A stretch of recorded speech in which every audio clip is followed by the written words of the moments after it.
menu de notre revue de presse africaine ce matin, le jour d'après, le choc de l'annonce des résultats de la présidentielle américaine, eh bien l'heure est à la réflexion. Et il n'y a pas qu'aux États-Unis que l'on dresse un bilan des événements qui ont marqué l'ascension et la course à la présidence de Donald J. Trump. Par exemple, le Daily Nation kényan porte un regard, lui, très désapprobateur sur le prochain locataire de la Maison-Blanche, le prochain président des États-Unis. Dans un papier publié ce matin, le journal kényan tient à rappeler un chapitre peu glorieux de la vie publique du leader républicain, l'époque où il a mené une campagne de haine contre le président sortant Barack Obama. À chaque opportunité qui s'est offerte à lui, Trump a fait pression sur Obama pour qu'il rende public son acte de naissance afin de prouver sa nationalité, écrit le journal. Selon Daily Nation, par ailleurs, Donald Trump a activement encouragé ses partisans à entretenir cette polémique, cette controverse sur la naissance douteuse du président. Le journal qui précise qu'après plusieurs années d'insistance, eh bien, Donald Trump a fini par reconnaître à contre-cœur que Barack Obama était en effet né sur le sol américain.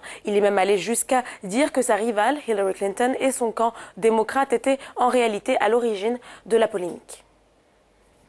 Direction le Maroc à présent, le royaume chérifien qui a accueilli la 22e édition de la conférence internationale sur le climat à Marrakech s'est engagé à réduire de 42% ses rejets de gaz à effet de serre à l'horizon 2030. Des ambitions très importantes selon l'économiste marocain. Le journal qui rapporte que la ministre marocaine de l'Environnement, Hakima El Hayt, a réitéré cet objectif en particulier à Marrakech devant ses homologues mondiaux. La responsable co-dirigeait le lancement d'une initiative mondiale visant la mise en œuvre des contributions déterminées au niveau national.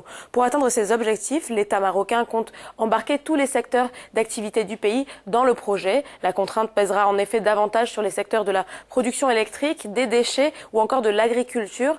Mais encore faut-il que le privé puisse y trouver son compte, écrit l'économiste. Nous sommes sur le principe contre toutes les taxes parafiscales, a déjà fait savoir Saïd Mouline, membre du comité de pilotage de la COP22 en charge du partenariat public-privé.